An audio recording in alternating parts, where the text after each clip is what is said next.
Hello, everyone. Thank you for joining us for our session on revealing the deep logic of eukaryotic gene regulation. This session is co-chaired with Thorsten Lindblad. We have a lineup of fantastic speakers, and I'd like to introduce to you all four of them. First, Dr. Andreas Fennin from the Computational Biology and Neuroscience Institute at Carnegie Mellon University. He'll be telling us about machine learning inference of regulatory conservation across mammalian genomes. We then have Dr. Abdollah Sharaf, who from the Institute of Plant Molecular Biology Center in the Czech Republic. He'll be telling us about the polycomb group proteins diversity in early eukaryotes. We then welcome Prof. Rob Waterhouse from the Department of Ecology and Evolution at the University of Lausanne, talking to us about 3D organization of mosquito chromosomes. And finally, a talk from Dr. Sushmita Roy in the Department of Biostatistics and Medical Informatics from the Wisconsin Institute for Discoveries, talking to us about deciphering gene regulatory network dynamics from multi-omics data. So welcome all of our speakers, and here is your first speaker and the first video. Thank you.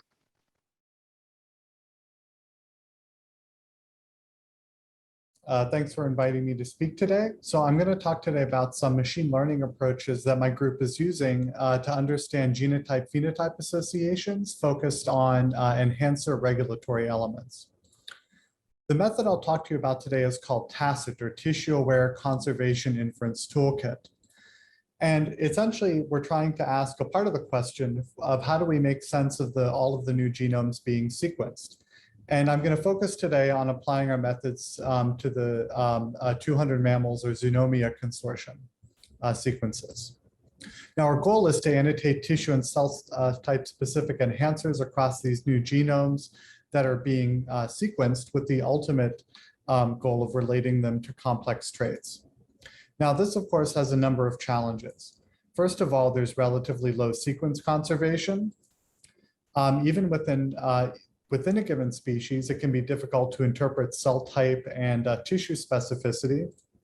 And then finally, the epigenetic experiments themselves that get you these annotations are costly to do in large numbers of species or tissues. So our approach is basically to train machine learning models that use genome sequence to predict cell type and tissue specific regulatory elements, and then use that to make inferences about complex traits. So first I'll talk about the models themselves, and then I'll go into an example of convergent evolution that we've identified associated with brain size. Now, there's an assumption underlying a lot of methods that if something is evolutionarily conserved, then it's also more likely to be functional. But there are differences in how conservation is measured. But largely, a lot of the leading methods perform something like this. They align the individual nucleotides and then look for a greater number of nucleotides aligned than you would expect by chance. And this has been incredibly helpful, especially for protein coding sequences and some regulatory elements, for example, using PhyloP and FastCons to do this, where even with some of the new mammalian genomes available from Zoonomia, you can get single base pair resolution. However, for most regulatory elements, this might be the exception as opposed to the rule. Now, this is just one example of the scraper regulatory element that regulates the expression of the gene islet. Now, the orthologous regions in sponge, fish, human, and mouse, when they're put into a reporter assay, actually drive similar cell type specific enhancer activity. Now, the individual nucleotides within these enhancers show relatively poor conservation, but when you start to look at the sequences, what you'll notice is even between the human version and the sponge version, that a lot of the same transcription factor binding sites are present. And that's despite the roughly 700 million years of independent evolution. And so in this case, we have the transcription factor binding site code being observed without the conserved, without the nucleotides being aligned. So we set to develop new methods to assay conservation based on that regulatory code. Now, experimentally, we measure regulatory activity using a proxy of open chromatin. And the idea is that if DNA is accessible, you're going to have transcription factors binding, regulating the expression of nearby genes. And so these epigenetic experiments are key. Now I want to go into two enhancers that we decided to focus on. One of them on chromosome 2 here, one of them on chromosome 1. Now, both of them show in mouse high liver open chromatin based on ATAC-seq, high K27 acetylation, but this one has only 15 base pairs conserved, and the one on the right has relatively high nucleotide conservation across the enhancer. And the question is, for these enhancers and others, can we predict which ones will be conserved in macaque liver? Now, strikingly, this one on the left, even with low nucleotide conservation, is actually open chromatin in macaque, and the one on the right is not an active enhancer based on the epigenetics. So we wondered if we could learn the combinatorial code of transcription factor binding sites to basically do better at this problem. Now, we conducted a series of open chromatin experiments in brain and liver in our lab, supplemented by publicly available data sets from the FANG consortium. And we trained machine learning models that could predict open chromatin from genome sequence across species. Now, this wasn't easy, but to solve the problem, we used convolutional neural networks, also known as deep learning. And this is a technique that's relatively recently revolutionized image analysis, where you feed images into these neural network models. It learns the relevant features and then make predictions about whether the particular image contains a car, a truck, or a bicycle. So what we do is substitute the genome sequence for the images, roughly 500 base pairs, and then we make predictions about whether or not that genome sequence is going to be active in neurons of the brain or astrocytes or in another tissue like liver. So what those models allow us to do is take orthologous sequences across many genomes, feed them into the machine learning model, and then make a prediction about open chromatin activity. And in this example, we can see that in the primates, the open chromatin activity is predicted to be consistently high, where in rodents, it's predicted to be consistently low. So we applied this method to orthologous regions from the Xenomia consortium sequences, and we used roughly 222 Borrelia. So another way of visualizing what we do is we start off with this top matrix of about 100,000 open chromatin regions in the rows and 222 mammalian species in the columns. We begin with a low number of species, but a lot of these open chromatin regions, and we use the machine learning model to make inferences across these 100,000 open chromatin regions across 222 species. Now, we show that our models have relatively strong performance, but I don't have time to go into those metrics. And we also see things like evolutionary decay, where the further you get away from the species that it's measured in, the less likely it is to be conserved in open chromatin in that particular tissue. So if you remember these two particular enhancers, the one with low sequence conservation at the nucleotide level and the one with high sequence conservation, our convolutional neural network model is actually able to get these enhancers correct, where the one on the left is predicted to be active and the one on the right is predicted to be inactive, because key transcription factor binding site motifs are disrupted. Now, is this the rule or the exception? Well, we tried to predict macaque open chromatin conservation relative to mouse using various models.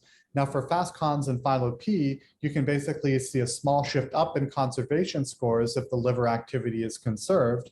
But actually, when we use our convolutional neural network model, we get this huge shift up in predicted open chromatin for the conserved case relative to the not conserved, showing that our model is able to vastly outperform nucleotide alone based methods.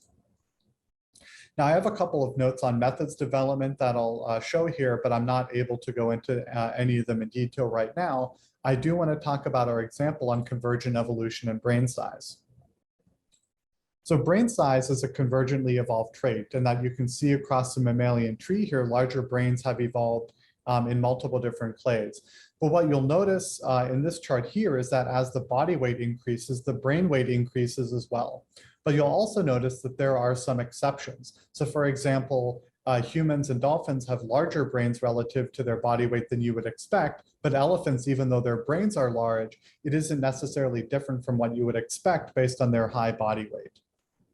So we use this residual as a trait and look for cases of convergent evolution. So at a high level, what we do is we feed in orthologous regions of the genome that have been identified initially as being open chromatin region in at least one species in the brain.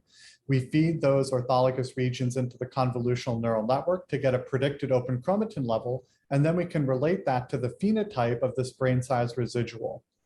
So we identify p-values and control for the phylogeny based on the Phylolin method, and then we control for false discovery rate based on phylogenetic permutations. And after stringent corrections, we identified 34 enhancers whose predicted open chromatin level were correlated with brain size residual.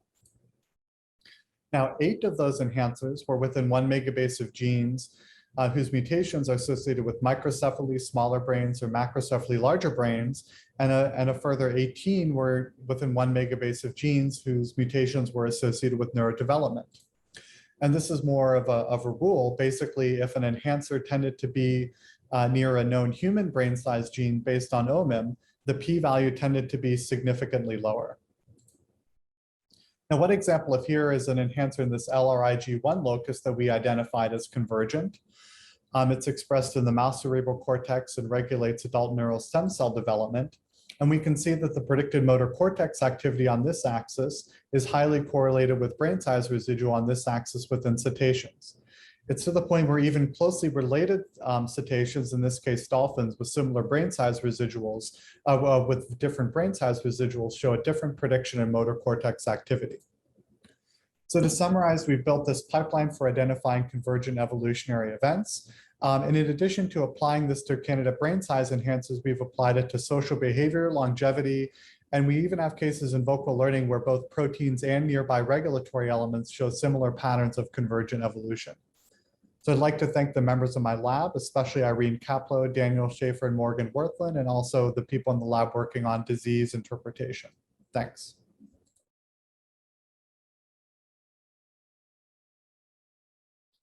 Hello, everyone. Thank you for having me today to talk about our finding about polycomb group proteins diverse in eukaryote. I will start with a brief introduction about BRC2. BRC2 complex is a chromatin liberation complex. The core complex of BRC2 consists of 4 proteins known as polycomb group proteins. What is known about BRC2 is that it mediates H3K27 trimethylation. Its catalytic subunit is enhancer of this. Also, it is present in multicellular organisms and recently has been identified in single-celled eukaryotes. It has been hypothesized that BRC2 has an ancestral association with silencing of transposon element in early eukaryotes. Even so, BRC2 subunits diverse within different lineage has been reported. It is still unknown when BRC2 emerged within eukaryotes tree of life. Also, the composition and function of BRC2 in the early eukaryotes. To study the diversity of polycomb group proteins in eukaryotes, we targeted almost 300 candidate species which represented all eukaryotes lineage. To deal with such many species, it was necessary to develop our automated pipeline for homology identifications. Our pipeline consists of 3 steps. The first step is homology searching, after we assign orthologous using eggnog, and finally we screen the domain organization. Also, we implement the whole pipeline as a single Python software named BCG Finder, and we deposit it into GitHub for public use. This is how it looks like the polycomb group proteins distribution after running BCG Finder over our targeted species data. But for simplicity, I will describe the result on this schematic graph. So we identify all 4 subunits in Discoba, one of the closest lineage to the eukaryotes roots. Also, as you can see, the nerve 55 in black color, it was the most conserved subunit across all lineage. while SUSY-12 subunit in green, it was a less conserved subunit. We identify also loss of SUSY-12 subunit in particular taxonomic groups such as core chlorophytes and ciliates. Also, we couldn't associate the loss of any of the subunits either with the uni or multicellularity or lifestyle of any of the species within the studied eukaryotes lineage. Interestingly, we identified a strong co-occurrence of enhancer of zest and EC subunits.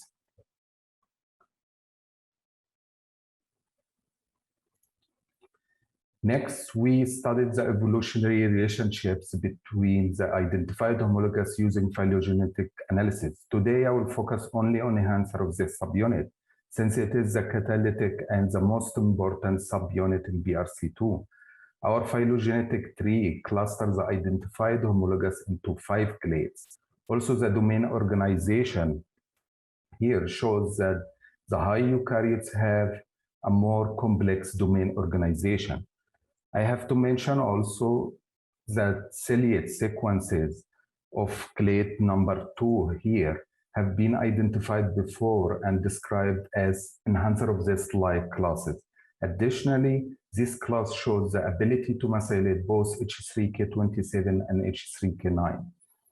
Actually, enhancer of zest is part of the SID domain protein family, which contains 7 other protein subfamilies, each subfamily responsible for mediating a specific type of methylation.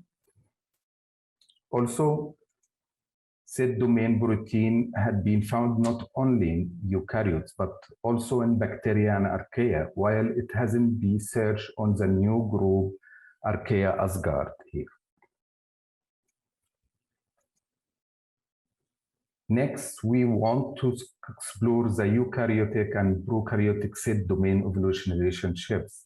For this, we compute this comprehensive tree, including all our identified enhancer of zest and prokaryotic SID domain sequences and other SID domain sequences of proteins from different SID domain subfamilies. After routing our tree with the only SID domain sequences found in Asgard group, we identified only 3 horizontal gene transfer events. Also, the sequences of SID domain proteins within each subfamily formed monophyletic groups without mixing. Finally, the enhancer of zest sequences subfamily clustered in the crown of the tree shows the same 5-clade topology as the eukaryotic enhancer of zest tree. We next address the question of whether this separation of the sequences of the SID domains into 5 clades is potentially indicate functional separation as well. For this, we modeled the structure of the different enhancer of the SID domain clades and docking the domain substrate cofactor complex. Generally, the interaction pattern of all enhancer of this domain representative, excluding for sure in clade number 2 here, is showed a similar binding pattern for both cofactor and peptide. But surprisingly, the structure model of the glaucophyte cyanopeptide glaucocytes SID domain, which cluster in the root of the all enhancer of these sequences, showed better interaction with H3K9 here, as we can see. And as I mentioned that H3K9 was associated with enhancer of this, since H3K9 as well as H3K27 was experimentally shown to be carried out by enhancer of this life described here as clade number 2. And our docking confirms this interaction as well. Finally, I will finish my talk by summarizing some of our findings. So we strengthened the hypothesis of the presence of BRC2 in the last eukaryotic common ancestor by identifying enhancer of zest in Discoba. Also, we identified the coexistence of the homologous of enhancer of zest and EEC, proposing that the enhancer of zest EEC may have been the initial BRC2 function module. We proved the dispensability of SUSY12 since it was the less conserved subunit. Finally, we are proposing K9, K27 specificity shifting during enhancer of zest evolution based set domain and H3 histone interaction prediction.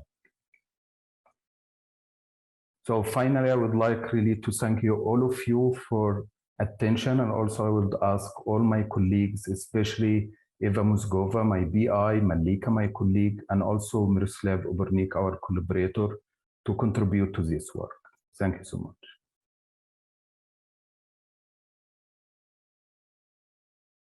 Good morning, good afternoon, or good evening to you all, and thanks for joining this session. I'd like to thank the organizers for the opportunity to present the work we have been doing on exploring how to characterize the three-dimensional organizations of genomes in space, i.e. how the chromosomes are arranged in the nucleus and in different cell types, and in time, i.e. their arrangements at different developmental stages, and also how things change over evolutionary timescales. Our work on characterizing Anopheles mosquito genomes covers many different aspects, which are detailed in our bioRxiv preprint. So today I would just focus mainly on the categorizations of different compartments that we were able to achieve and how these might relate to understanding how the three-dimensional genome organization can act as a mechanism of gene regulation. To investigate these phenomena, we characterize the chromosomal level genome architectures of 5 different Anopheles mosquito species using a Hi-C approach. We used 15 to 18-hour embryos of mosquito species from 3 different subgenera, representing a broad range of evolutionary distances from very close to all the way about 100 million years worth of species divergence. So we employed a 3D DNA pipeline to de novo assemble Anopheles colutzii, Anopheles meris, and Anopheles stevensi genomes using our Hi-C datasets. We also for Anopheles albimanus and Anopheles atropavus, for which there were already chromosome level assemblies, used our Hi-C data to reassemble these chromosomes to fix errors and compare them to the available physical maps. So the Hi-C contact maps clearly delineate 5 chromosomal elements in each of our genomes, which in mosquitoes, the elements are called X chromosome, 2R, 2L, 3R, and 3L, shown here for Anopheles albimanus. We observe strong centromere to centromere clustering detected here, as well as inter- and intrachromosomal telomere to telomere interactions. These patterns actually suggest a Rabble-like configuration in Anopheles genomes, where the centromeres and the telomeres form clusters within the nucleus space. Notably, these signals were much more pronounced for the embryonic tissues than the adult mosquito data, for which we obtained just for Anopheles meris, suggesting that this Rabble-like configuration might be a feature of some, but not necessarily all, cell types. And here, of course, we're just looking at these 15 to 18-hour embryo cell types. So outside of the heterochromatic blocks, we observe the checkerboard-like pattern of long-range interactions representing spatial compartments of the open chromatin. Some long-range contacts are extremely pronounced, corresponding to looping and interactions between loci that could actually be several megabases away from each other. So these are the very long-range loops that are connecting different compartments. Zooming in further, we are able to observe the triangles that form off the diagonal, which correspond to topologically associated domains, or TADs, and chromatin loops even associated within some of these TADs, so short-range loops. Here, looking at Anopheles meris, element 2L, we can see large insulated blocks of chromatin located either near the centromeres or interspersed throughout chromosomal arms. The sizes and locations of these blocks are actually in pretty good agreement with the positions of pre-centromeric and intercalary heterochromatic blocks on standard cytological maps. So far, we can see that by inspecting the genomic interactions at various resolutions, we can observe prominent signs of genome compartmentalization, i.e. these clear played patterns of the Hi-C contacts. However, when we employed the standard principal component analysis widely used to identify spatial chromatin compartments, we find in almost all cases that the chromosome arms are just split into 2 or 3 very large contiguous regions, not reflecting what we can see in these played patterns.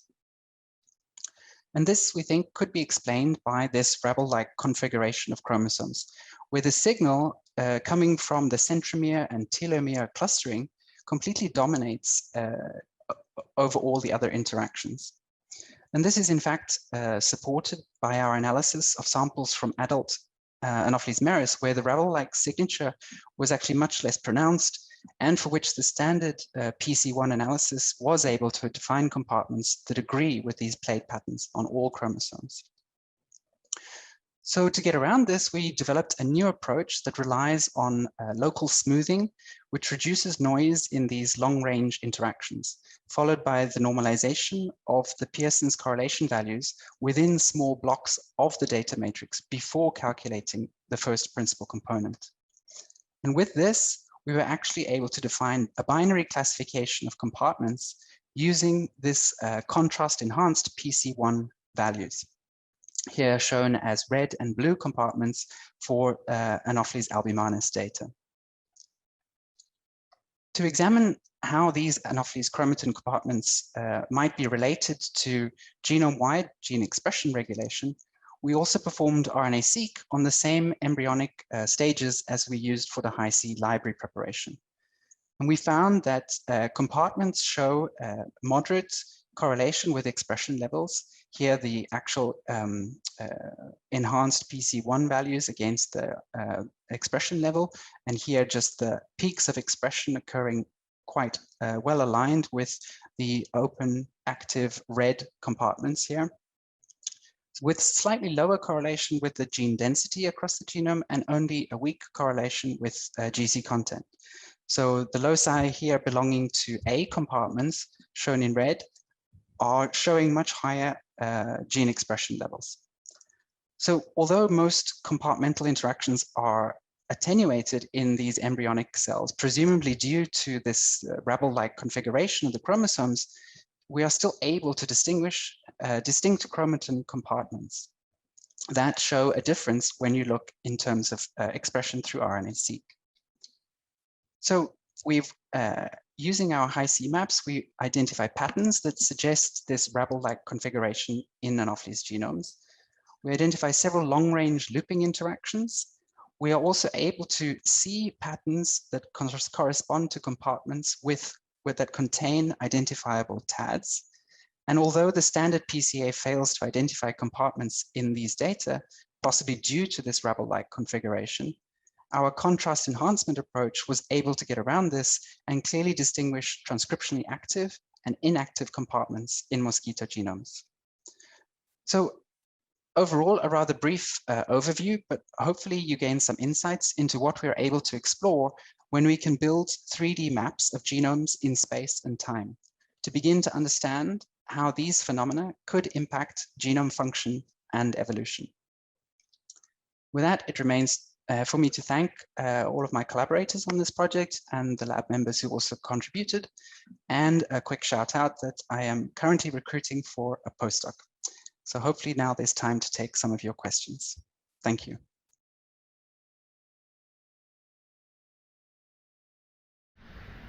Hi everyone. I wanted to thank the organizers for giving me the opportunity to present some of our work on defining gene regulatory network dynamics from multi-omic datasets. So let me start off at a very high level of what do I mean by a gene regulatory network.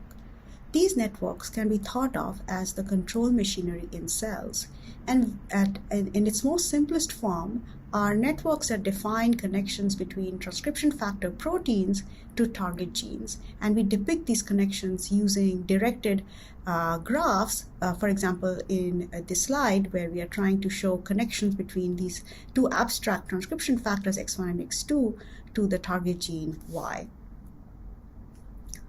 So regulatory networks are fundamentally dynamic, and by that I mean that across different contexts such as developmental or species context, the networks can change. And we know across evolution, for example, changes in the gene regulation machinery are responsible for species diversity. In the specification of cell fate, changes of the GRN are responsible for defining different cell type specific gene expression programs. And then disruptions at the gene regulatory network level can result in different types of pathological conditions. So we are very interested in defining these gene regulatory networks, but the challenge is that these are very complex. And the reason why this is complex is because of the ways in which a regulator can actually affect the expression of a target gene. In particular, if we look at this picture where we are showing this arrow that goes from X to Y, it could represent transcription factor binding, which is perhaps the most well understood forms of gene regulatory machinery. But then in mammalian genomes, we also have long-range gene regulation.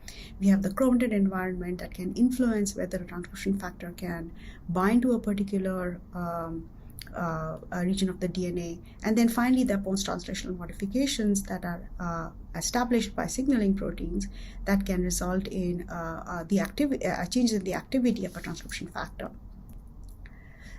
Fortunately, through advances in genomics, we have a large number of high-dimensional data sets, different types of data sets that measure different components of the gene regulation machinery. And we in our group have been interested to try to leverage these data sets and build different types of tools that can give us a glimpse of the regulation machinery from different angles. And so today, I want to talk to you about a particular approach that we have developed to try to look at different types of multi-omic data sets. So currently, the types of data sets that are coming out from many labs is really of the following nature, and most people are interested in trying to look at dynamics. But the design of these data sets looks as follows, and they have a small number of time points or cell types that are likely related. And for each of these different cell types, they have a number of different measurements, and these are very deep data sets. So we have a bunch of transcription factors that can be measured, as well as histone marks and so on. The issue is that conventional methods to try to define transcription factor target relationships are actually not applicable anymore here, because there are just very many measurements, not very many measurements that can enable us to reliably establish relationships from regulators to target genes. And furthermore, we want to be able to leverage all of these multi-omic data sets to establish these relationships, but we don't have a lot of samples. So to address that problem, we developed an approach called DRMN, or Dynamic Regulatory Module Networks. And the idea of this approach is to take in as input cell type specific data, such as gene expression, histone marks, and so on, a lineage tree that relates to different samples, and sequence specific motifs, and then as output for every cell type produce gene expression programs and associated regulators, and also capture dynamics as to how gene expression dynamics happen across in the lineage. So I wanted to tell you about each of these different aspects of the model. So the first aspect is to think about the model of a single cell type. And here what we are saying is, instead of learning or identifying regulatory relationships of individual genes, what we can do is group genes into modules, which are depicted in these blue and red dots, and then predict the regulators for each of these different groups of genes together rather than individual genes. And the way we model this relationship is by looking at cis regulatory features in the gene promoters and then try to see what are actually predictive of the gene expression state of high genes and low genes. And this is just an example. We actually can have multiple levels of gene expression states. And what DRMN does is really trying to build these predictive models across multiple cell types and also take into account the fact that they are related by a tree. And so that incorporation happens using an approach called multitask learning, where we are trying to learn these regression programs for each of these different cell types simultaneously. So to see whether it is beneficial to use something like multitask learning to jointly learn these predictive regulatory programs for each of the cell types simultaneously versus trying to learn them individually, we compared it on two data sets. One was an array data set, another one was a sequencing data set, and both of these data sets are largely similar in terms of the number of chromatin marks and gene expression and ataxic excessive gene expression and chromatin that was measured in these data sets. And what we see is that in both of these types of data sets, we can see that the red dots, which correspond to DRMN, are largely much better than what we see when we are using these individual models, per cell type models. We've applied DRMN to a bunch of different data sets, and here I'm listing some of these data sets which vary in the number of samples, and for most of them you can see that the number of samples is actually very few, from 4, and the max is 16, and they obey, the samples are related by different types of topologies such as linear relationship or hierarchical relationship, and they have different types of measurements that are available, for example, gene expression, accessibility, chromatin state, and so on. So I wanted to demonstrate the application of DRMN on one of these data sets, and that is the cellular reprogramming data set from Cronus et al. So this particular data set measured 4 different cellular stages for reprogramming, going from mouse embryonic fibroblasts to embryonic stem cells. And for each of these different cell states, it measured transcription factors as well as epigenetic modifications and also accessibility and gene expression. And our goal was to try to leverage this data to identify regulatory module networks. So here is what we get in terms of one of the outputs of DRMN. So we have a set of gene expression states for each of these different cell types or stages. We have genes that are expressed in one of these 7 states. So blue means low expression and red means high expression. And we have this for each of the different developmental or cellular stages that we are looking at. We asked the extent to which these different gene expression states, that is, those are in the blue state and those that are in the red state, to what extent do they look similar across the different cell stages. And what we find is that across the different modules, the MEF48 and MEF, the 2 time points are much more similar, whereas the ESC and the pre-iPSCs are more similar, and that makes sense. And that tells us is that there's a major reprogramming transcriptional change that is happening between these 2 time points. And we also looked at the regulators that we get for each of these different cell stages, and we find that they are both histone marks as well as transcription factors. But what we find is that the transcription factors are the ones that give us a much more cell type specificity across the different cell stages than the chromatin marks. Using this output, we can also identify genes that change their expression state and predict the regulators. So what I mean by that is we can look at the genes that go from the high state in one cell type or cell stage to a low state in the other cell type. And we can see what these genes are.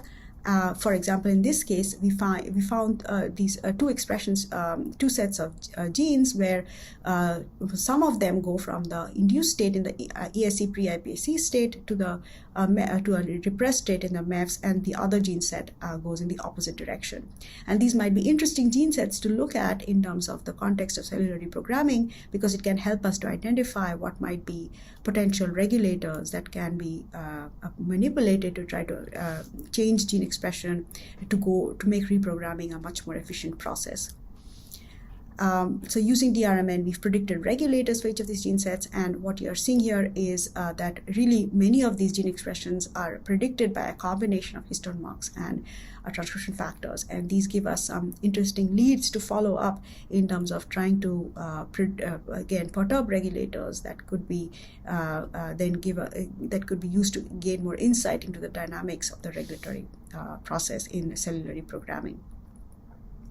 With that, I wanted to summarize what we are trying to do with the DRMN approach is really trying to leverage deep multi-omic data sets, but and especially the challenge that there are not very many samples available, but and also leverage the fact that they are related by some kind of a lineage or a time series, and then define regulatory programs defined by gene expression states and the regulators that are establishing these gene expression states.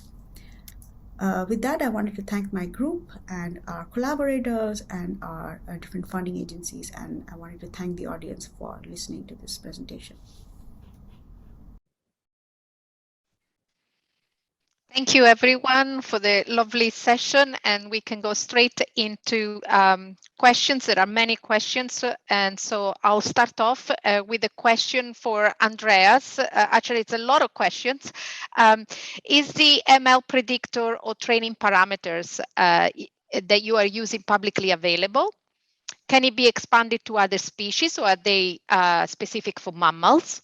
And what additional data other than genomic sequence can be used to make the training and predictions more robust? And is the prediction tissue specific? So it's a lot of questions, Andreas. All right. No, that means that I can answer the ones that I feel like answering. No, I'll yes, try and exactly. get to all of them.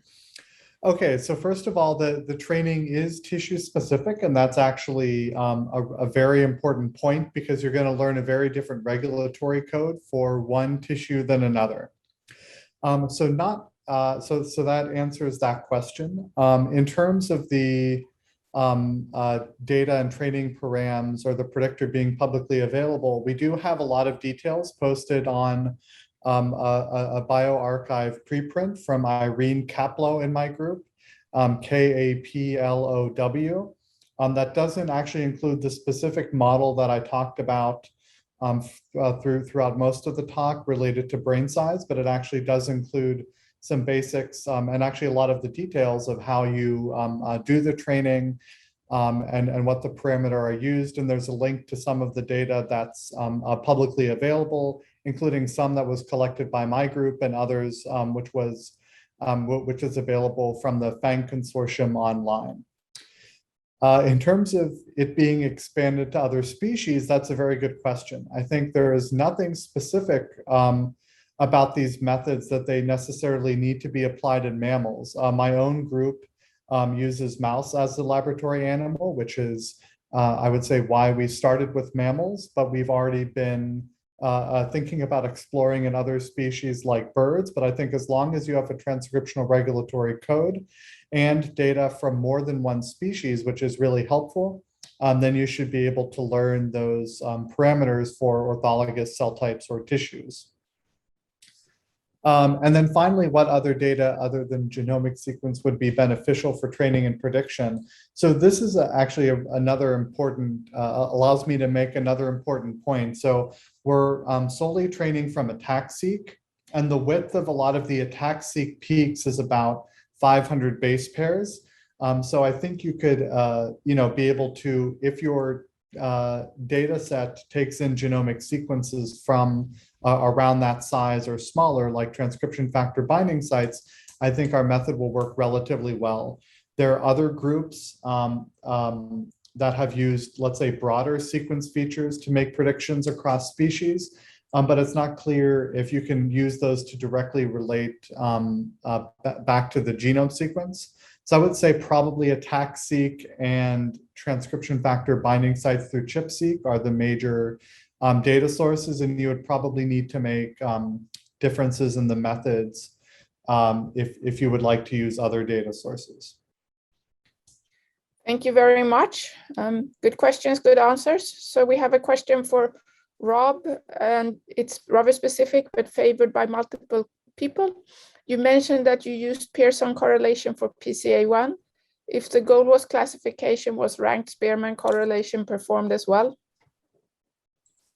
Thanks. So yeah, to just briefly answer specifically, no, we didn't try the ranked Spearman correlation, but it's also because this is for the contrast enhancement step before the PCA. So it's not really directly used in the PCA, but that's elaborated on in our preprint, and we can discuss offline the details of that if you like. Okay, so there's another question for Rob. Is the compartment structure conserved across the species? Are the breakpoints of chromosomal rearrangements at compartment boundaries? That's a very good question, yes. So the answer to the first part, yes and no, where it's possible to like really define synthetic regions. We can see the compartment structure pretty well conserved. Then when it comes to breakpoints and chromosomal rearrangements, so they align very well with known polymorphisms where we know them, basically. But they also seem to suggest several more like circulating polymorphisms that we hadn't known about, hadn't detected previously. So we can now go back and sort of look with fish to see if we can actually reconfirm them that they match basically the high C contacts. And so they are in general, yeah, they're not within the compartments, they're between the compartments. So yes, at the boundaries. Thank you. I have a question for Abdullah, and it is, was there anything specifically surprising that you found in your data? Sorry, again. Sorry, was there anything very surprising that came out of your study, or was it what you expected? Yeah, because like, you know, like this, we found the 4 protein complex in this Discoba, and this is really one of the earliest lineage, and nobody really dig in this lineage before. So there's also one, and another point like this really interesting interaction with this sequence, this glycophyte sequence lying really in the root, and it's showing really, you know, it shouldn't be like this. It should be like really interact with H3K27 only. But then like we realize it's really showing more affiliation with H3K9, for example. And this is really very interesting for us, and even like this is something we would really like to move it to the lab to have some experimental proof. Okay, thank you. Thank you.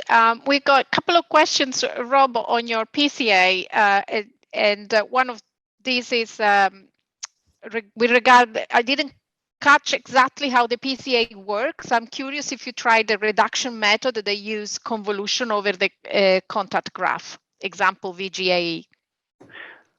So no, we didn't try VGAE, but I guess I just didn't explain it very well in that it's the standard PCA approach. What we're trying to do is, and I see in Olga knows more about this, in the local enhancement of the contrast of the signal.